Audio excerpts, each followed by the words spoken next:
kviečiu persikelti mintimis kiek tolėliau, nors ne taip toli, į kur kas jaunesnę nei Klaipėda vietą, į Dituvą. Nei miestą, nei kaimą. Į sodus, kurie lyg savotiškas Klaipėdos priemiestis, iš kurio ryte mašinų virtinės traukia mūsų miestan į darbus ir tokios patvirtinės grįžta vakarais atgalios. Jauna, vos 35 metus menanti Dituvos sodų istorija negali lygintis įvykiais anei su Klaipėda, anei su kitais Lietuvos miestais ir miesteliais. Tačiau Dituva jau turi pilną teisę džiaugtis užgimusių bendruomeniškumo jausmų, savo pirmaisiais bendruomenės pasiekimais, ne ratų ir ratelių, o paprastų žmonių iniciatyva kuriama vietos infrastruktūra, poilsio bei pramogų erdvėmis, jaunus ir senus vienijančią bendrą veiklą, išmoktų gebėjimų ištiesti pagalbos ranką jos stokojančiam. Apie savą žmonių Dituvą šnekamės su sodininkų bendrijos Dituva valdybos pirmininku Tadu Vaitkumi. Tai kas šiandien? Ta Dituva. Iš akies traukta Klaipėda. Šiaip paskutiniu metu, aišku, atsakyti šitą klausimą tai jau gana sudėtingai yra, nes mes, aišku, esame sodininkų bendrija oficialiai kaip administracinis vienetas, bet dabar jau ta bendrija, aišku, jau išsikreipė, ten ir tų gyventojų yra daugiau negu sodininkų šiuo momentu, mes oficialiai turime apie 3000 kažkur tai deklaravusių, nedeklaravusių, panašiai dar apie 1000 kažkur, bet gyvenančių žmonių, tai manau, kad jau arčiau mes ir miesto, jau tikrai jau gyvenvietė tai didžiulė, tų gyventojų norai, aišku, jau ir mums administracija jau tokie vis dažnesni, kažkokie panašesni į gyvenimą, kad būtų, o ne į sodininkavimą. Tai paskutiniu metu, sakykime, pas mus atsidarė ir didelis prekybos centras jau, kuris aptarnauja gyventojus ir šiuo momentu dabar yra paskelbtas konkursas, Klaipėdos rajono savivaldybės bus ir 3 grupės vaikų darželio valstybinio. O po truputį žingsniuojam ir link miesto, aišku, bet nepalikdami ir sodininkų, nes kaip bebūtų, šitą bendriją kūrė sodininkai prieš 35 metus lygiai, 80 metais. Pačių didžiausių Klaipėdos organizacijų profsąjungos priėmė sprendimą, kad reikėtų įsteigti sodus. Tai prieš tiek metų žmonės patys rovė kelmus, tvarkė tą durpyną, visą baisų, ten buvo laukai. Ir įsteigė tos sodus, tai ir šitų sodininkų dar tikrai nemažai yra. Tai mes ir laviruojam tarp jų ir tarp gyventojų. Ir dabar pasakyčiau momentą, kas mes tokie esam, ar mes Klaipėda, ar Klaipėdos rajonas, ar miestas, iš tikrųjų sudėtinga. O koks tas socialinis paveikslas yra? Jisai kintamas yra, jisai keitėsi. Kadangi mes prie miesto esam, prie Klaipėdos, tai jeigu, sakykime, būtai brangsta, tai taip pat automatiškai galbūt ir sodai brangsta. Ir prieš 15 metų, galbūt prieš 10 buvo tokia mada, važiavo žmonės gyventi į sodus ir važiavo visokios sluoksnių ir, sakykime, mažesnė negu vidutinis, bet šiuo momentu dabar jau, sakykime, taip, kad gyveno vis dėlto ta vidurinioji klasė daugiau. Yra, aišku, ir tų socialinių remtinų šeimų, čia galbūt daugiau Priekulės seniūnija, daugiau apie jo žino, su jais bendrauja, aišku, padedam ir mes kažkiek kom galim, bet bendras paveikslas yra toks vidutinė Klaipėdos rajono gyvenvietė su visokiais sluoksniais. Žinia, kad dituviškiai, jūsų žmonės keliauja į darbus į Klaipėdą? Dažniausiai taip. Yra, aišku, tų darbų ir pas mums nemažai. Yra, sakykime, ir prekybos centras didžiulis, kur jie dirba. Mes labai gražiai su jais bendradarbiavom ir buvo tokia pasirašytas bendradarbiavimo ketinimas, kad vis dėlto pagrindė dirbs vietiniai dituviškiai. Yra šiaip dar keletas tokių organizacijų ir įmonių, kurias dirba. Pačioje bendrijoje Dituva dirba apie 30 žmonių. Jie visi yra taip pat dituviškiai. Administracijoje visi, kas dirba ir darbininkai. Socialinis toks statusas, nežinau. Jie, aišku, važiuoja daugiau į Klaipėdą. Nes, sakykime, jeigu ryte pamatysim, tai šniūrai mašinom, šniūrai važiuoja. Ir tas ryšys su Klaipėda jis yra žymiai stipresnis negu su Klaipėdos rajonu. Mes savo laidose labai dažnai išgirstam tų nuomonių, kad sako, va čia pati Klaipėda, kad tas tautų katilas, kad ten yra susiskaldžiusių, visokiausių ratelių, būrelių, na, kad visi lyg be šaknų jaučia tos istorijos, nebe tie žmonės gyvena po to karo naujai ir kad tos toka lyg to bendruomeniškumo jausmo yra. Jūs esat lyg tas gaivus, gražus pavyzdys, nors lyg ir ne Klaipėda, bet lyg ir Klaipėdos dalis, kaip iš tikrųjų su to bendruomeniškumo jausmu, nes jeigu padaro tokius gražius darbus, kažkaip reikia tam užkurti, suvienyti, įpūsti tą dvasią bendruomeniškumo. Šiaip, aišku, bendruomeniškumą mes dabar tik mokomės, jau čia, aplamai mes esam jauni, imkim, sakykim, bet kokį ten ar kaimą ar miestelį, tai jiegi įsikūrė senai, pažįstami ir tėvai ir seneliai buvo, jie šeimom draugauja, mes įsikūrėm prieš 35 metus ir galbūt mums yra ir lengviau, nėra to tokio, sakykim, kažkokio labai stipraus ryšio įsipareigojimo, bet bendruomeniškumo tikrai mokomės ir gana tos pamokos labai neblogai mums sekasi. Pabandėm kažkokius padaryti bendrus darbus, atsisakėm tų priverstinių talkų, mes vadindavom pseudo bendruomeniškumas toksai. Ir pradėjom žmonės sudominti, sakykime, ne taip, kad ten jums reikia ateiti kažką atidirbti, bet pradėjom klausti žmonės, gal pasidarom patys kažką. Tai va šita mintis tokia labai žmonėms patiko, pradžioje gal ne, bet paskui patiko, mato, kad pradėjo daryti ir dabar atėjo toksai momentas, kad, kaip pavyzdį pateiksiu, prieš savaitę mes sušaukėm talką, norėjom susitvarkyti prieš šitą jubiliejų, kad, žodžiu, mums reikėjo galbūt keliasdešimt žmonių pagalbos. Pašaukėm, tos žmonės atėjo virš 350, 370, suskaičiavom, nebežinojom, kas su jais daryti. Tai laimiai ten mūsų darbuotojai, tie, sakykime, kvartalų pirmininkai, jau jie reakciją turi, jau suskirstę tos žmonės, mes ir kapinaitėsgi turim, ir patys žmonės, ką galim padaryti. Tai, žodžiu, manau, kad šitą pamoką bendruomeniškumo per 2 metus jau neblogai išmokom ir darom bendrus dalykus ir kažkokius, sakykime, ar apsitvarkyti reikia. Ar žmogui, mes turim tokį ir liūdną statistiką, pas mus į mėnesį po vieną namą sudega panašiai kažkur tai, nes mes turim apie 6,5 tūkstančių sklypų, tai gana didelė teritorija, tai visko įvyksta. Bet vėlgi, sakykime, jeigu atsitiko žmogui nelaimė, mes tik pranešam, taip pat visi supuola ir tą fizinį darbą, ir finansiškai remia, ir žmonės tos pinigus, žodžiu, tikrai smagu ir džiaugiasi širdis, kad šitą mes kažkokį tai lygį jau pasiekėm to bendruomeniškumo ir tikrai nesustojam ir žingsniuojam toliau. Ir tos tautos praktiškai, jeigu, sakykime, žmogus ateina kažką tai dirbti ar padėti ar paklausti, net nekyla minčių, ar jisai rusakalbis, ar jis lietuvis ar žemaitis, tiesiog žinom, kad mums reikia susitvarkyti aplinką, kad mes norim gražiai gyventi ir mes turim užsibrėžtus tikslus tapti geriausia bendrija Lietuvoje sodininkų. To tikslo po truputį siekiam ir žmonėms tas patinka, jie patys eina į tą link. Ir manau, kad klausimas toks kažkoks iš kur tu kilęs ar kas tu toksai, tai retai kada iškyla, tikrai retai. Man įdomu buvo ta pati pradžia. Tarkim, architektas Romas Gailius pasakojo šiek tiek, tiesa, nežinau kaip šiandien jam sekasi, bet iš pavasario, kad norėjusi Tauralaukį tą bendruomenę ten užburti ir kol kas minusinis nulinis taškas. Pakvietė, neatėjo, pagalvojo, netiko. Kaip jum čia pavyko? Kas čia tas buvo? Ar čia jūs, ar jūsų pirmtakai? Aš pasakysiu taip, gal mums pasisekė mūsų komandai, kurių dirbam, mes vadinamės komanda administracijoje, taip mėgstam sakyti, nes pasidalinę darbus po lygiai ir dirbam gana stipriai. Mes sakom, kad mums pavyko su laiku galbūt. Tos pastangos mūsų galbūt irgi kažkiek ir patys žmonės labai nori keistis, bet mums pavyko su laiku, kadangi mes atėjom dirbti tuo momentu, kai labai sparčiai atsirado daug gyventojų. Keitėsi tas visas sluoksnis toksai tarp sodininkų ir gyventojų ir be abejo gyventojams atėjusiam iš kažkur tai taip pat norėjusi kažkokių bendrų dalykų, jie apsižiūrinėjo, patys labai žingeidus, smalsus buvo. Ir mes kažkaip, sakykime, ant tos bangos labai gražiai juos visus sujungiam tuo momentu, kai jie visi jungiasi. Tie, aišku, senesni gyventojai galbūt nelabai norėjo ir, kaip jūs sakot, nedrąsiai tą bendruomenę jungiasi, bet po truputį kažkaip ir nežinau, mums pasisekė turbūt. Aš galbūt sakyčiau, kad pasisekė ne vien, kad mes, sakykime, kažką tai ten padarėm tokio stebuklingo ar neįmanomo, bet mes, kaip sakom, mūsų žmonės iš tikrųjų geri yra ir jie patys to nori. Tikrai kryptį jiems parodyti, kažkaip tai galbūt kažkur tai patraukti, kažkur pastumti ir žmonės ištikimi myli tą Dytuvą ir mes ir darbuojamės. Ar aš teisingai galiu spėti, kad tai yra bendros kūrybos vaisius jūsų? Ne kad vienas diktuoja, tarkim, kokios tai administracinės galvos, o visi žmonės. Ir kaip jūs tą aparatą sukūrėt? Be abejo, pagal visus tos įstatus, sakykime, pas mus yra valdyba 7 žmonių, valdybos pirmininkas galbūt jisai tik tais yra įpareigojamas kažkokius darbus atlikti valdybos, o dirba komanda, pas mus iš vis 27 darbuotojai, vienas tikrai nieko nepadarysi vienas, tik tais komandoje. Žodžiu, tie žmonės, kurie dirba, jie visi patys sodininkai, jaučia tą visą pulsą kasdieninį, bendrauja su žmonėms, žino, ko reikia, turime metinius tos susirinkimus, išklausom tada visus ir gerus ir negerus dalykus, tada vėl sėdim, galvojam, kaip mes šitą viską ištaisyti galim ir taip ir metai nuo metų ir dirbam. Natūraliai kyla klausimas, tai gal labai algos kokios yra didelės, kad jau čia tie 27 žmonės taip dirba, sakyčiau. Šiaip algos, jos vidutiniškos. Prieš metus pirmas iki išdrįsom paprašyti žmonių pakelti. Galvojam, pažiūrėsim, kokia bus reakcija ir labai nustebom, kad žmonės vienbalsiai prabalsavo, tie atlyginimai buvo kažkiek nedaug, aišku, 15% ten pakelti. Tai reiškia, mes kažkaip taip nusprendėm, kad galbūt teisingai linkme einam, žmonės pasitikė mumis ir dirbam, atlyginimai nėra tikrai jau labai didžiuliai. Ir klausant jūsų, kad į talką atėjo virš 300 net. Taip, žmonės čia dirba iš idėjos ir iš to, kad jie nori matyti tą gražesnę aplinką, sakykime, kur vyko šventė, buvo labai simboliškai.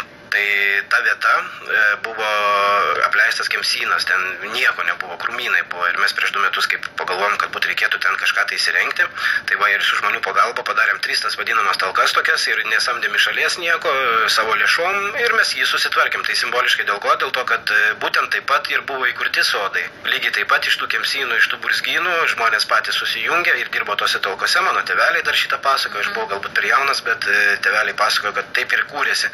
Tai gavosi taip simboliškai, kad mes susitvarkėm 1 hektarą žemės ir tenais vyko šventė ir jinai va dabar visą laiką ir vyks ir žmonėm padėkoju už tai, kad jie vėl po 35 metų vėl susibūrė, atsirado ta bendruomenė ir savo pasiruošė, va, sakykime, tokią vietą, kur dabar ir vedasi vaikučius, jie supasi, vyksta sporto turnyrai ten. Žmonės patenkinti. Tai iš esmės aš suprantu, kad be tų paramų didelių kažkokių valstybės investicijų pas jūs visi darbai vyksta iš savų pinigų. Taip, nes kadangi taip jau yra, pagal Lietuvos Respublikos įstatymus, tai yra numatyta, kad kadangi mes esam bendryje, mes uždarą teritoriją valdom 660 hektarų ir šitą teritoriją mes privalom patys ir tvarkyti savo lėšom iš nario mokesčio. Kaip pavyzdys, mes turim apie 20 km asfaltuotų kelių ir apie 90 paprastų keliukų. Tai juos mes visi patys ir tvarkomės, todėl kad būtent yra tokie įstatymai, kad mes paramos nei iš vienos savivaldybės, nei iš rajono, kur esam, nei iš miesto, sakykime, kur mes turim ryšį nariai, kur mūsų gyvena, dirba, mes negaunam pinigų. Tik tais iš savo lėšų, vat šitie visi atlyginimai, šitie visi tvarkymai keliukų, vat šitie visi įrengimai, transporto pirkimas, prižiūrėjimas, jie yra tik iš mūsų, tai mes kartais pajuokaujam, sakom, nu, esam tokia kaip komuna, kažkokia galbūt kažkada žiūrėjom filmuką Kinijoje, panašaus kažkas yra, tai ten žmonės gyvena be pinigų, be nieko, jų niekas neremia, bet jie tiesiog dirba tam tikram plote ir iš to išgyvena. Tai galim sakyti panašiai ir pas mumis. Iš Akies traukta Klaipėda. Apie Dituvos komuną ir joje bendroms veikloms susibūrusią bendruomenę. Apie tai šnekučiuojamės su sodininkų bendrijos Dituva valdybos pirmininku Tadu Vaitkumi, o netrukus ir su bendruomenės nariu Jonu. Ką iš tikrųjų, Tadai, jau vertinant savo patirtį, galėtumėt pasakyti tiems, kuriems nesiseka dabar? Na, miesteliams, aišku, sako, lengviau yra. Na, o miestuose noriu tų bendruomenių susibūrti ir nelabai pasiseka. Gal jūs išvelgiat kažkokių klaidų, netikslumų? Labai gerai pasakė Klaipėdos rajono vienas iš vadų policijos, mes kažkada bendravom prieš porą metų, Radzevičius. Jo tokia mintis buvo, kad jūs viską darot gerai, bet žmonėm nedarot švenčių. Netgi pacitavo Cezario žodžius, kad žmonėm reikia duonos ir švenčių visada. Nu ir tą mintį mes pasigavom, iš tikrųjų mes pradėjom nuo mažų tų tokių paminėjimų, kažkokių šventikių, žmonės pradėjo eiti smalsauti, kas čia vyksta, kodėl čia, kaip čia, ir tų švenčių metu pradėjom bendrauti su žmonėm, ko jiems trūksta. Galbūt reikėtų daugiau to bendravimo su žmonėm. Labai dažnai dabar yra, sakykime, ta ES paramos. Tai galbūt žmonės tapo, sakykime, paimkim taip, mešiau akmenuką galbūt į kaimo bendruomenės. Dabar lengva paruošti tą projektą, galima pasidaryti tą aikštelę. Tai, sakykime, bendruomenės pirmininkas ar bendruomenės kažkokie administratoriai paruošė tą projektą, pastatė tą aikštelę ir dabar atsisėdė, įsivaizduoja, kad taip pat pradės plūsti ten tų žmonių į tą aikštelę. Šiaip tai galbūt ne, galbūt reikėtų pamastyti daugiau apie ateitį, apie tęstinumą. Gerai, tos aikštelės, viskas tvarkoja, jas reikia vaikams žaisti, bet jeigu jos stovi rūdyje ir niekas su jom nesinaudoja, tai bereikalingai išmesti pinigai ir tai aš tai siūlyčiau tiem, kuriems sunku bendruomenę suburti, sakykime, tai galbūt reikėtų pradėti nuo minimo, pradėti asmeniškai kalbėti su žmonėm, ko trūksta, ko reikia. Tie žmonės jau paskui jau jie viens kitą pažįsta, jau jie ir bendraus, todėl kad jie jam padėjo, galbūt gavo kažkokį padėkos žodį. Ir nuo tokių mažų dalykų reikėtų kažkaip tą bendruomenę ir jungtis, bendrai viską daryti. Bet šiaip tai yra bendruomenių, kurios veikia labai gražiai ir mūsų kaimynai Priekulė, ir Dituvos kaimo. Jos labai gražiai veikia, jos ir tautinius šokius ten ir kartu jie ir viską ir dirba. Yra, bet didesnė pusė, sakykime, sunkiai, kaip jūs sakot, sunkiai. Įvykdo projektus ir paskui jau nieko nebedaro. O tie žaidimai, kada jūs susirenkat kokiom progom, kokios to šventės ir kaip jie švenčia? Pradėkim nuo mažų švenčių. Turim tokį paminklą ąžuolą didžiulį Lūžgalių. Jam yra 1200 metų, jisai papuola į 4 visos Lietuvos. Tai buvo toksai labai jisai apaugęs, apžėlęs ir negražiai atrodė. O žmonės mes paėmėm, taip galvom, apklausėm, ar jie apie tą ąžuolą žino. Pasirodo, kad 90% apie jį nieko nežino, jis pasislėpė stovi ten giliai. Bet žmonėm pradėjom pasakoti, kad toks yra ąžuolas ir jam reikia padėti ir bėda ir reikia jūsų pagalbos. Tai vėlgi kažkur tai aš bijau dabar sumeluoti, bet man atrodo apie 200 žmonių susirinko, daug labai mes ten nepranešinėjom, bet atėjo tie 200 žmonių ir jiems tai patiko, kad mes aplink tą ąžuolą ir mes jį meravom apsikabinę ir žodžiu visai ten po truputį ir va tokios šventės, tokie susibūrimai, bendri darbai, galbūt priveda vienas iki metus, sakykime, dabar pas mus tos šventės bus įkūrimo gana didelės, mes turėjom prieš savaitę 2500 buvo žmonių susirinkę ir turėjom ir studijos koncertą ir labai smagiai praleidom laiką ir vaikam buvo visokių atrakcijų. Tų švenčių reikia, aišku, bet ne kasdien. Tai, sakykime, ne vien šventės. Galbūt, sakykime, taip reikėtų galbūt daugiau susitikti kartu kažką padaryti. Tai žmonės labai subūrė. Negaliu nepaklausti apie tą krepšinį. Ir aikštelėgi jūs... Aikštelės mes patys dar kol kas neturime, dar kol kas tik apsižiūrinėjom, kaip mums ją pavyktų čia įsirengti. Komandą jau turime, veteranai mūsų vadinami, tik tais dabar turim įsirengę nesenai tinklinio aikštelę. Ta pati komanda, aišku, ir tinklininkai jie labai geri. Taip turnyro turnyro metu, kai buvo mūsų jubiliejinė šventė, 8 komandos dalyvavo, buvo didelis turnyras iš kitų sodininkų bendrijų, kaimynus kvietėm, tai labai smagu, kad mūsų dituviškiai laimėjo pirmą vietą, tai žodžiu, ir džiaugiamės. Turim ir žmogų, kuris būtent visą tą tokį užkūrė tą varikliuką sportinį vadinamą. Vėlgi surengus turnyrą, kad ir nedidelį savaitgalio popietę, vėlgi žmonių prieina ir jie ir serga, ir ploja, ir jiems smagu, žodžiu, tai čia turėtų būti galbūt patys žmonės aktyvesni, bet juos reikia pradžioje sužadinti. O būna, kad tenka Klaipėdai kažkur paprašyti pagalbos pas didelius žmonės, didelius dėdės. Šiaip nuolatinai mes kažką tai mes bandom vis prašyti, nes be tų prašymų, tai kaip ir minėjau pradžioje pokalbio, iš tų prašymų ir atsiranda ir darželio tos grupės dabar valstybinio, ir ta biblioteka atsirado dabar, kur jie turėtų lapkričio 1 jau atidaryti, labai laukiam, nuolat mes bendraujam su tais valdžios pareigūnais, aišku, pavyksta, nepavyksta, artėjant rinkimam gal biškai labiau pavyksta, po rinkimų mažiau pavyksta, visaip. Tas gyvenimas toks įprastas kaip ir visur iš tikrųjų. Bendraujam, mes nesam uždaryti tokie ir dabar šį pavasarį buvo savivaldybių rinkimai ir mes išreiškėm norą, kad pas mus bendruomenė didelė, mes norėtumėm, kad mes balsuotumėm arčiau, kad nereikėtų kažkur toli važinėti, anksčiau būdavo nutolusi apylinkė nuo mūsų labai toli. Tai sutiko valdžia rajono, leido mums, mes patys įsirengėm tas patalpas, pravedėm tuos rinkimus ir žmonės labai patenkinti buvo, žodžiu, ir kars nuo karto eini prašai ir gauni. Tai turit valdžią, turit gyventojus, turit parduotuvę, ką dar turėsit? Ambulatorija yra pas mus, sakykime, kur didžioji dauguma yra užsiregistravusių gyventojų, ten labai geri daktarai vietoje, parduotuvykės tos visos smulkios, tos visokios komunalinės veiklos, ten buitinių taisyklos, tai čia tokių visokių dalykų, aš net nežinau, nelabai ir išvardinsiu, jų daug yra labai, ką daugiau turėsim, viską, ko reikėtų oriam gyvenimui. Po truputį, palaipsniui, pamastom, vieną projektą įvykdom, mastom toliau, ką mes dar galėtumėm, ar yra galimybės. Norėtųsi galbūt daugiau įdarbinti mūsų žmonių, nes pastebėjom tokią tendenciją, kad vis dėlto sunku važinėti tos darbus į Klaipėdą. Dabar, aišku, mes jau tokį prašymą išprašėm, kad mūsų Dituvą įtrauktų į bendrą Klaipėdos miesto autotransporto infrastruktūrą. Tai kad autobusas važinėtų su talonėliais. Tokiu atveju mūsų nuomonė, kad galbūt dar yra sustipresnis ryšys ir žmonėms lengviau su darbais būtų. Mes labai kviečiam verslininkus visus, kad jie pas mus kažką įrenginėtų, kažką statytų. Pasiradus Rimi prekybos centrui, tai iškart buvo įdarbinta apie 50 žmonių, tai čia labai buvo gerai. Ir tie žmonės tokie gana ilgalaikiai buvo bedarbiai. Tai norėtųsi galbūt, kad tas verslas į mums atsigręžtų. Vietiniai verslininkai, kurie jau dirba, irgi labai gerai jungiasi prie bendruomenės. Dabar mes, kai turėjom tą šventę, patys ėjo, patys siūlė ir paramą, ir pagalbą, ir galbūt organizacinius kažkokius dalykus. Tai mes taip apsidžiaugiam šituo ir nutarėm taip, kad po šito šventės, galbūt praėjus dabar visam tam laikui, mes susitiksim visi, galbūt įrengsim kažką panašaus kaip vietinių tokių klubą, fondą, dėsim ten pinigus kažkokius, verslininkai dės, mes irgi taip pat dedam. Ir žiūrėsim, ar mes galim silpnesniem padėti, ar kažką tai bendrą projektą, ar šiaip kažką tai. O kada bažnyčia statyti? Bažnyčia turim šiaip priekulį, netoli mūsų yra ir liuteronų, ir evangelikų, ir katalikų bažnyčia. Aišku, minčių buvo ne bažnyčia, galbūt koplytėlė kažkokia, bet kadangi pas mus, kaip sakant, yra tas vadinamas tautų katilas, yra ir rusakalbių, pravoslavų tikėjimo, ir, sakykime, katalikai, ir liuteronų, yra netgi, žinau, mano bendradarbiai du yra evangelikai. Tai kažkaip galbūt tokio didžiulio poreikio ir nėra, nes reikėtų tada pradėti statyti visokių religinių koncesijų tos namus, bet šiaip nėra toli ten tos bažnyčios, tai kol kas nedara, dar minčių tokių nėra.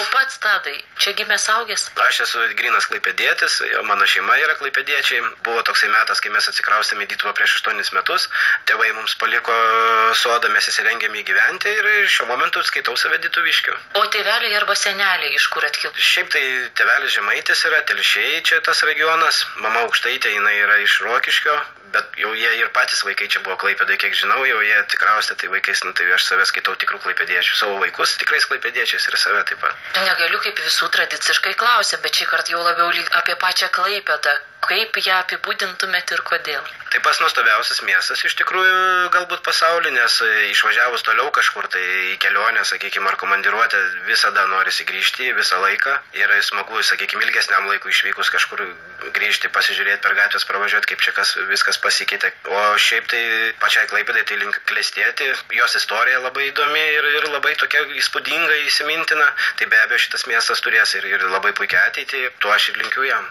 Ar galiu Jono paklausti? Jonai, aš noriu tavęs paklausti, ar tu buvai toj šventėj, kur organizavo? Buvau. Įdomi buvo. O ką tu ten matei? Daugiausiai praleidau laiko prie tinklinio važiavimo. Patinka tinklinį žaisti? Ne, nelabai, bet žiūrėjau. O tu dabar eini į mokyklą? Jo, einu. Grįžti namo, ką tu veiki po pamokų? darau pamokas, groju su dudelė, pianinu, kartais būna treniruotės, tai važiuoju iškart į treniruotės. Kiek tau metų? 9. Ar padedi tėčiui, kai reikia kokias talkas organizuoti? Taip, padedu. O ką tada darai? Šakas nešioju. Pasakau ten, kur visiems kitiems, kur ten šakas nešiot, kur jau ten per daug, kur ne per daug.